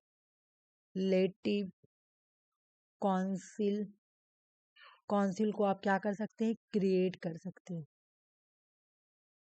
लेकिन आपको क्रिएट करने के लिए कौन सा आर्टिकल यूज करना पड़ेगा? आर्टिकल 169 आया हुआ क्वेश्चन है। ठीक है, फिर बोल रहा है स्टेट लेजिस्लेचर को, आप चाहे तो इसको खत्म भी कर सकते हैं।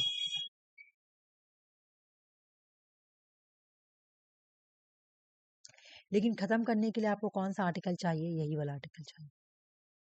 ठीक है, तो याद करो, अगर तुमसे एग्जाम में क्वेश्चन पूछे कि स्टेट लेजिस्लेटिव काउंसिल को क्रिएट करने का आर्टिकल क्या है, आर्टिकल 159, बहुत इंपॉर्टेंट क्वेश्चन है। नेट में तो ये क्वेश्चन 3-4 बार आई है और ये पीएससी में भी क्वेश्चन आती है, ठीक है ना। आपने अगर पूछे कि स्टेट लेजिस्लेटिव काउंसिल को एबोलिशन करने का कौन सा आर्टिकल है, तो आर्टिकल 159, ठीक है। लेकिन इसका कुछ प्रोसेस है जो हम लोग डीप में जाके पढ़ेंगे। ये तो क्वेश्चन आती है जो मैं पढ़ा दी, अब मैं डीप में पढ़ाऊंगा इसको। डीप में नेट के लिए मुझे डीप में ही पढ़ाना पड़ेगा, ठीक है, ऊपर ऊपर से नहीं पढ़ा सकती हूँ। सेट के लिए रहता तो मैं ऊपर ऊपर से पढ़ा के पार हो जाती, लेकिन चूंकि ये नेट है तो नेट के लिए मुझे डीप में जाना पड़ेगा। और जब मैं पीएससी पढ़ाती तो और डीप में जाती, अब इससे डीप में क्या जाऊंगी। ये हो गया। अब आ जाओ, मैं आती हूँ यहाँ पे। तो ठीक है, state legislative assembly resolution pass करेगा। Legislative assembly of the state Vidhan Sabha must pass a resolution create legislative council. बोला देखो भाई, लेजिस्लेटिव असेंबली जो स्टेट का लेजिस्लेटिव असेंबली है ना, जो विधानसभा है ना, उसको जरूरी है कि पहले वो रेजोल्यूशन पास करे लेजिस्लेटिव काउंसिल को क्रिएट करने के लिए। अगर आपको लेजिस्लेटिव काउंसिल क्रिएट करना है तो सबसे पहले आपको विधानसभा में रेजोल्यूशन पास कराना पड़ेगा, और ये रेजोल्यूशन 2/3 मेजोरिटी से पास होनी चाहिए। मतलब हाउस के दो 2/3 मेंबर है ना, वो एग्री होंगे कि हाँ हमको चाहिए लेजिस्लेटिव काउंसिल, ठीक है। जैसे एमपी में, मध्य प्रदेश में बहुत दिन से चल रहा है, लेकिन हो सकता है मेजोरिटी नहीं मिल रहा होगा। आपको लेजिस्लेटिव काउंसिल को क्रिएट करने के लिए लेजिस्लेटिव असेंबली को सबसे पहली बार क्या करना पड़ेगा, 2/3 मेजोरिटी से रेजोल्यूशन पास करना पड़ेगा। जितने भी मेंबर प्रेजेंट हैं उनका 75% वोट आपको लेना है, वो लोगों का सहमति होना चाहिए, ठीक है। उसके बाद क्या करना है, 1 नंबर में तो पहले ये काम करना है क्रिएट करने के लिए। 2 नंबर में आपको जाना है पार्लियामेंट के पास। Parliament of India passed a law. Once the state resolution is passed, it goes to Parliament of India. अब ये जब स्टेट में पास हो गया, लेजिस्लेटिव असेंबली में पास हो गया लेजिस्लेटिव काउंसिल को क्रिएट करने के लिए, तब ये जाएगी पार्लियामेंट के पास। अब पार्लियामेंट में जब दे दी, कैसे दी, गुस्सा हो गए, वो 1 पीस ले दी, ठीक है। द पार्लियामेंट, अब देखो भाई, parliament must pass a law simple majority. अब पार्लियामेंट को सिंपल मेजोरिटी से इसको पास करना पड़ेगा। एक और बात सुनो, पार्लियामेंट पास करेगी तभी आगे बढ़ेगा, पार्लियामेंट पास नहीं करेगी तो नहीं होगा, याद रख लेना। पार्लियामेंट को सिंपल मेजोरिटी से पास करनी होगी, तब जाके क्रिएट हो जाएगा legislative council for the state, तब स्टेट में एक और काउंसिल आ जाएगी, ठीक है। लेजिस्लेटिव काउंसिल इज एस्टैब्लिश हो जाएगा, लेकिन this act of the parliament is not to be deemed an amendment of the constitution for the purpose of the article 368। हम लोग जो आर्टिकल 368 पढ़ते हैं ना, तो उसमें क्या लिखा हुआ है, अमेंडमेंट करना। तो ये जो काउंसिल को स्टैब्लिश किया जा रहा है ना, ये अमेंडमेंट नहीं है, ये आर्टिकल 368 के अंदर नहीं आएगी। ये देख लो, ये और भी कॉम्पिटिटिव एग्जाम में आता है कि क्या जो लेजिस्लेटिव काउंसिल को पास किया, लेजिस्लेटिव काउंसिल को जो क्रिएट किया जाता है, तो क्या वो अमेंडमेंट के अंदर आएगी, बिल्कुल भी not to be deemed as amendment of constitution. ये पार्लियामेंट के अमेंडमेंट के अंदर नहीं आएगी, आर्टिकल 368 के अंदर नहीं आएगी, मैं बार बार बोल रही हूँ, ठीक है ना। Such a resolution need special majority in legislative assembly या सिंपल मेजोरिटी इन पार्लियामेंट। यहाँ पे शॉर्ट कोट में लिखा हुआ, अगर तुम पूरा ना पढ़ो तो ये पढ़ लो कि इसको क्रिएट करने के लिए क्या करना पड़ेगा, लेजिस्लेटिव असेंबली में स्पेशल मेजोरिटी चाहिए और सिंपल मेजोरिटी पार्लियामेंट में चाहिए, बस यही है क्रिएट करने का कहानी है। ये क्रिएट करने का कहानी क्या है, स्टोरी, सबसे पहली बार लेजिस्लेटिव असेंबली में जाकर तुमको क्या करना पड़ेगा, 2/3 मेजोरिटी से पास करवाना पड़ेगा। फिर इसको पार्लियामेंट के पास भेजना पड़ेगा, पार्लियामेंट इसको सिंपल मेजोरिटी से पास कर दी, लेजिस्लेटिव काउंसिल स्टैब्लिश हो गया। अब हमको इसका एंड को पढ़ना है कि इसको खत्म कैसे किया जाएगा। ये मैं डीप में जाकर पढ़ाई हूँ, ठीक है, ये डीप में गई हूँ मैं। ये वाला ना कुछ नहीं है, ये जो है ना कुछ नहीं है, ऐसे मैं सजाती हूँ ना, जैसे लाती हूँ ना कॉपी कर कर, तो पहले मैं ऊपर रखती तो ये आ गया, ये कुछ नहीं है, ठीक है, मैं इसको हटा दूंगी। चलो मैं बता रही हूँ खत्म करने का तरीका। Parliament can abolish a legislative council, parliament इसको खत्म कर सकती है। Where it already exist to create is where does it not exist if the legislative assembly of the concern state pass resolution by the special majority to the effect. Parliament इसको legislative council को हटा सकती है, जैसे भी तुम देखी Jammu and Kashmir में हटाई है ना, कौन सा act, Jammu and Kashmir registration reorganisation act के थ्रू इन्होंने हटा दी। जहाँ पे पहले से ही एग्जिस्ट है, ठीक है ना, जहाँ पे पहले से एग्जिस्ट है उसको हटा सकती है, खत्म कर सकती है। क्रिएट भी कर सकती है भाई, खत्म भी कर सकती है। अगर पार्लियामेंट को खुद से लगे, अगर पार्लियामेंट को खुद से लगे कि मुझे खत्म, तो क्रिएट भी कर सकती है भाई ना। और जहाँ पे नहीं है वहाँ पे एग्जिस्ट भी कर सकती है, पार्लियामेंट को इतना पावर है। अगर legislative assembly concern state pass resolution by special majority to effect, बोला अगर लेजिस्लेटिव असेंबली अगर अपने यहाँ कराना चाहेगी तो कर सकती है, लेकिन पार्लियामेंट चाहेगा तो इसको क्रिएट भी कर सकती है, पार्लियामेंट चाहेगा तो इसको खत्म भी कर सकती है। क्योंकि अभी हम लोग देखे हैं कि जम्मू एंड कश्मीर का legislative assembly, Jammu and Kashmir में लेजिस्लेटिव काउंसिल कैसे खत्म हुआ, पार्लियामेंट खत्म करता है। वहां पे जब तुम्हारा स्पेशल स्टेटस छीन लिया जाता है जब जम्मू एंड कश्मीर से, तब जाके तुम्हारा ये खत्म कर दिया जाता है। कहाँ गया वो वाला, हाँ ये वाला है ना। जम्मू एंड कश्मीर में लेजिस्लेटिव काउंसिल को पार्लियामेंट ने ही खत्म किया था, Jammu and Kashmir reorganisation act 2019 के थ्रू। ठीक है, चलो तो ये तो कहानी होगी, ये तो पूरा खत्म हो गया, ये खत्म हो गया। आज तो यहाँ पे वही बात बोला कि पार्लियामेंट या तो खत्म कर सकती है, पार्लियामेंट से लेकिन ये कौन सा आर्टिकल के अकॉर्डिंग, पार्लियामेंट जब खत्म करेगी, parliament can abolish a legislative council, article 171 के अकॉर्डिंग खत्म भी कर सकती है और इसको ला भी सकती है। ठीक है, बाकी यार कुछ नहीं पढ़ना। हम्म, अब हम लोगों को पढ़ना है लेजिस्लेटिव काउंसिल का कंपोजिशन। देख लो, यानी सेंटर में हम लोग इसको बोलेंगे तो राज्यसभा बोलेंगे, है ना। यहाँ पे हम लोग लेजिस्लेटिव काउंसिल बोलते हैं, स्टेट के लेवल में लेजिस्लेटिव काउंसिल। इसका एग्जाम में नेट से बहुत सारा क्वेश्चन आया हुआ है इस पार्ट से।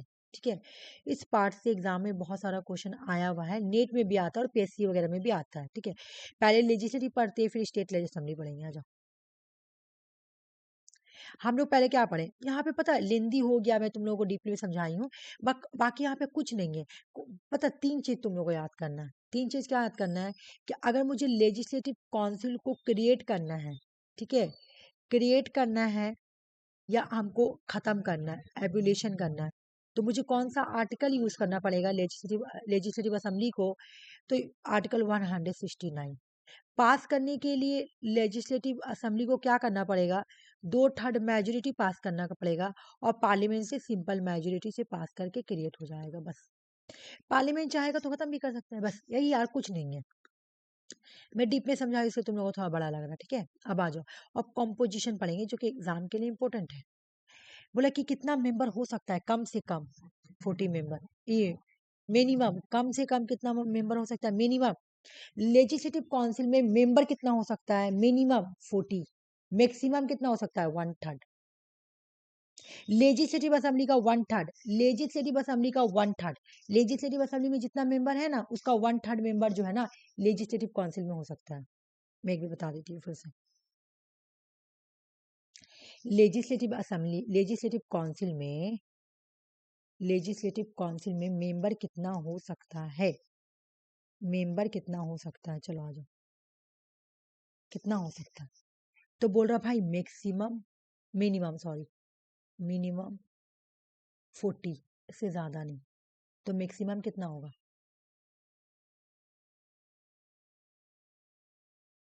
1/3, 1/3 किसका, लेजिस्लेटिव असेंबली का। बस इतना मेंबर हो सकता है लेजिस्लेटिव असेंबली का, जितना भी मेंबर है ना उसका 1/3 मेंबर, इससे ज्यादा नहीं हो सकता। ओके चलो आ जाओ।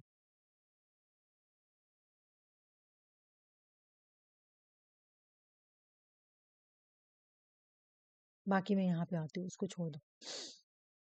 अब मेंबर कैसे कैसे बांटा जाएगा वो पढ़ना हम लोगों को, जो कि आता है। बोल रहा है कि 5/6 of the total member of the legislative council, 5 से 6 मेंबर इनडायरेक्टली इलेक्टेड होंगे। ठीक है, कौन सा मेथड से, proportional representation bye mean single transferable vote.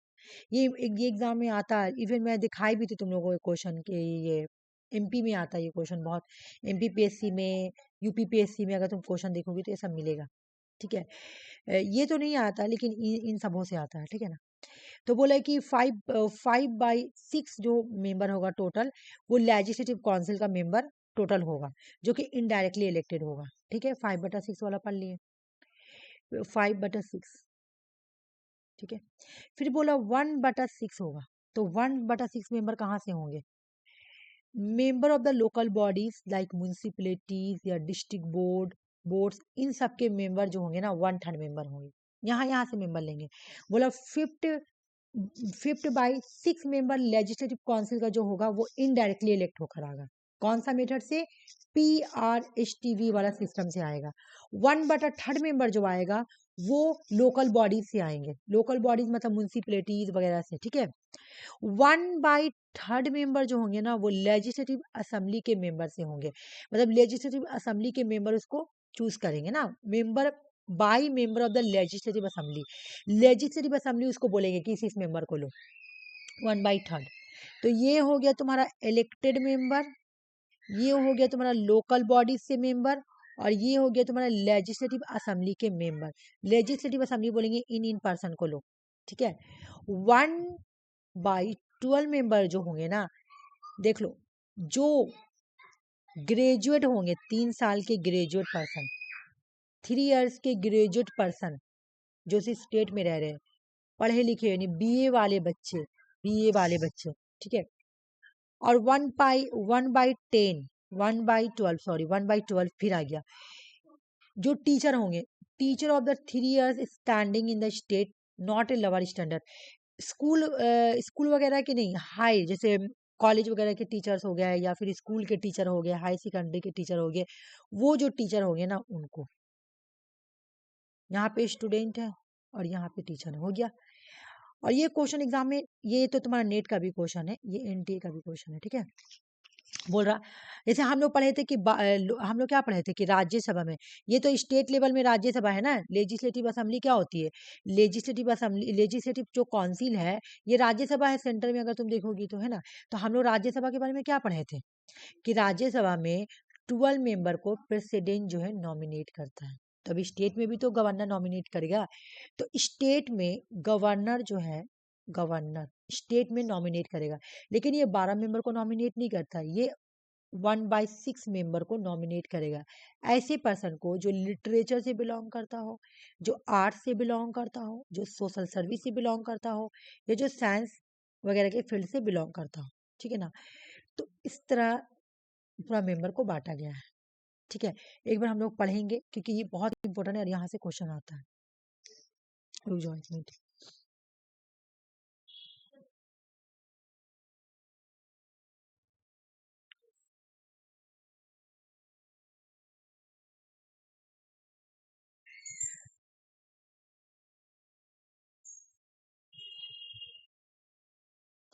तुम लोग मुझे हेल्प करना बनाने में चार्ट, मैं खुद से नहीं बनाऊंगी, ठीक है।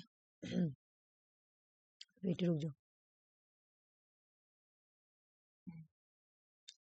मुझे बताओ कि मेंबर को बांटना कैसे। एक पहले मुझे ये बताओ मिनिमम मेंबर कितना होगा। 1 मिनट पहले मुझे लिखने दो, लेजिस्लेटिव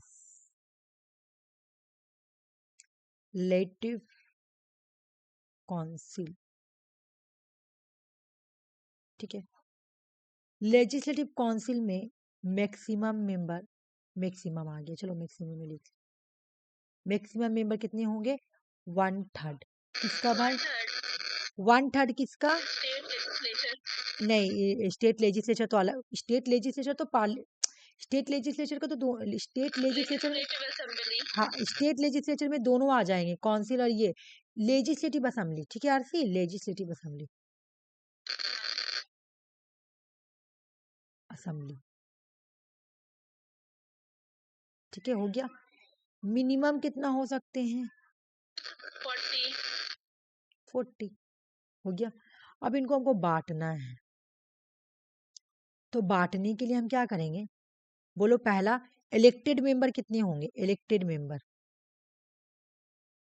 5/6। बिल्कुल, इलेक्टेड वाले जो होंगे,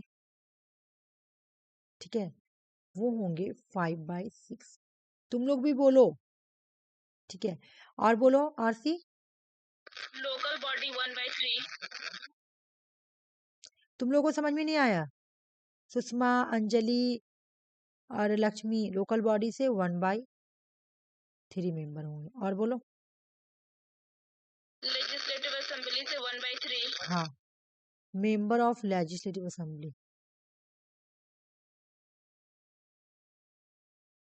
मैं शॉर्टकट में लिखी हुई हूँ।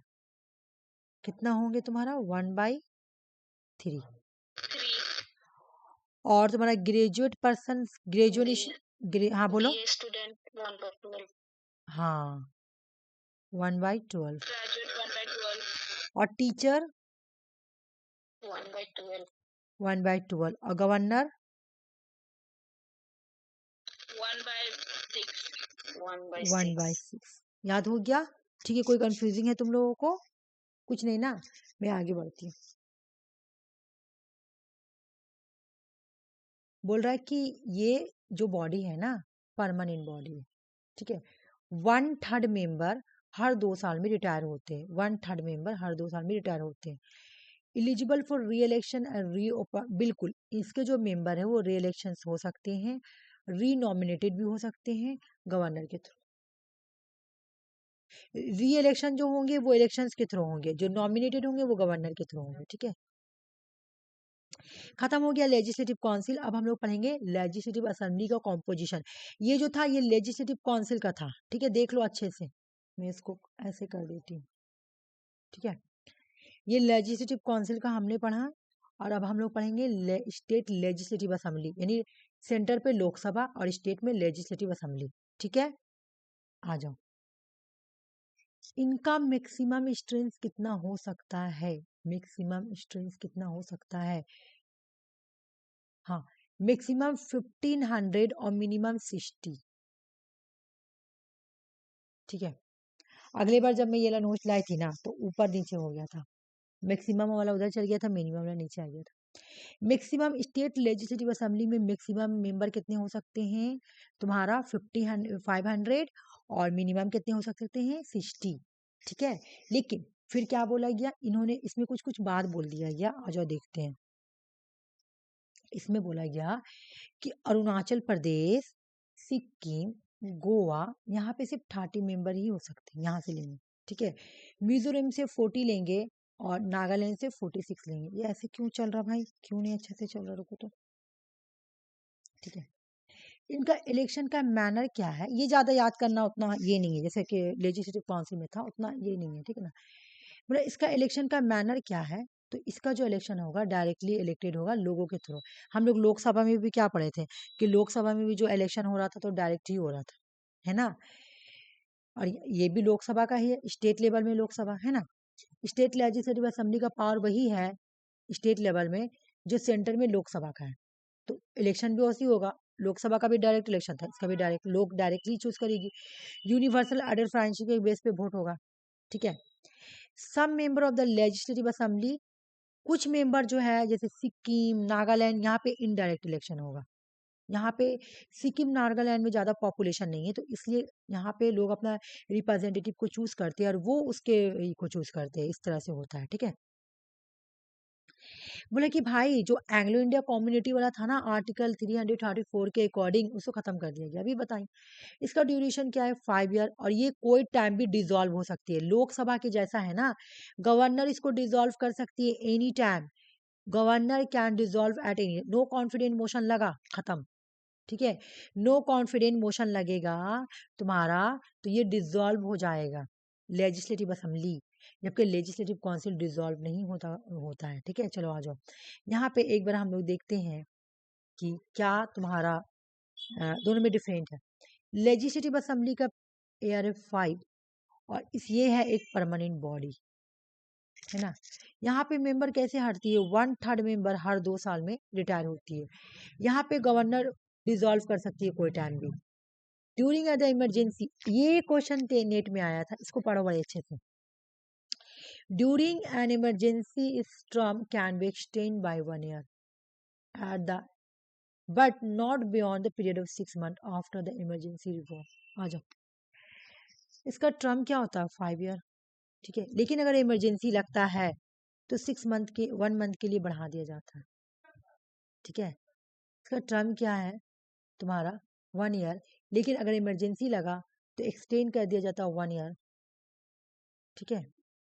और but not beyond a period of 6 month, से फिर ज़्यादा नहीं जाएगा इसको, ठीक है।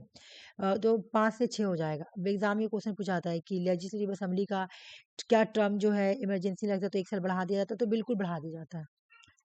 इसका तो 6 साल ही है बस, और इसका कुछ नहीं लिखा हुआ है। जैसे इसका इलेक्शन होता है हर 5 ईयर पे, ठीक है ना। लेकिन जब तुम्हारा ये लगा, क्या नाम है तुम्हारा, इमरजेंसी लगा हुआ है, तो बस 1 ईयर बढ़ा दिया जाता है, और इसका 6 ईयर पे ही होता है। चलो एक बार स्टेट लेजिस्लेचर का मेंबर का क्वालिफिकेशन पढ़ लेंगे। स्टेट लेजिस्लेचर वाला हिंदुस्तान का सिटीजन होना चाहिए भाई,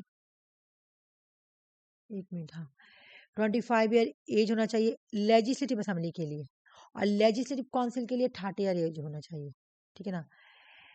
पोजेस सच ए क्वालिफिकेशंस, पार्लियामेंट प्रिस्क्राइब करेगा जो भी क्वालिफिकेशन वगैरह चाहिए तो, ठीक है।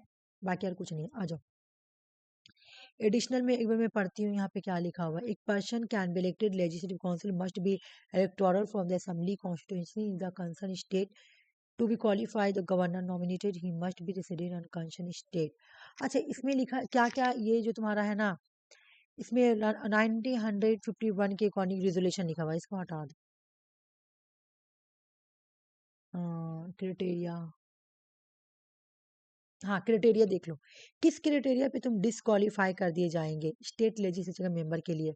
होल्ड ऑफिस एंड प्रॉफिट, अगर तुम ऑफिस एंड प्रॉफिट कर रही हो, मतलब तुम एक तो तुम स्टेट लेजिस्लेटिव असेंबली या लेजिस्लेटिव काउंसिल के मेंबर हो, और उसके बाद भी तुम कोई दूसरे गवर्नमेंट जॉब कर रही हो, तो हटा दिया जाएगा। अनसाउंड, अनसाउंड हो, मतलब तुम सुन नहीं पा रही हो, तुम मेंबर बन गई हो, हटा देगा।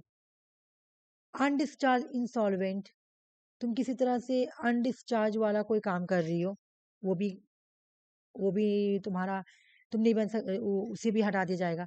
तुम इंडियन सिटीजन ही नहीं हो, जैसे अक्षय कुमार का सिटीजनशिप यहाँ का नहीं है, तो वो चाहेगा बनने की कोशिश तो वो नहीं बन पाएगा। नॉट इंडियन सिटीजन या हैज वॉलेंट्री एक्वायर्ड द, कोई वॉलेंट्री तरीके से सिटीजनशिप लिया है, ये जो इंडियन सिटीजन नहीं है, तो उसको नहीं दिया जाएगा, नहीं बनेगा। धोखा से बन भी जाएगा तो हटा दिया जाएगा, ठीक है।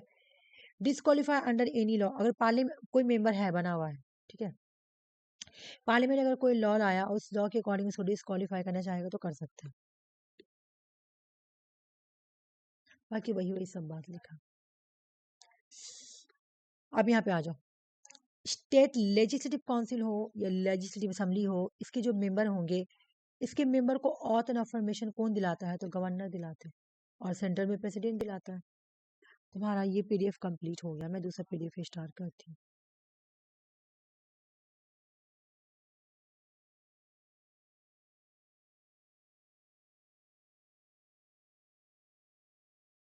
एक सेकंड वेट करो, ये सारा ही रिकॉर्डिंग होगा, मैं इसको ना रिकॉर्डिंग बंद कर दे रही हूँ, ठीक है।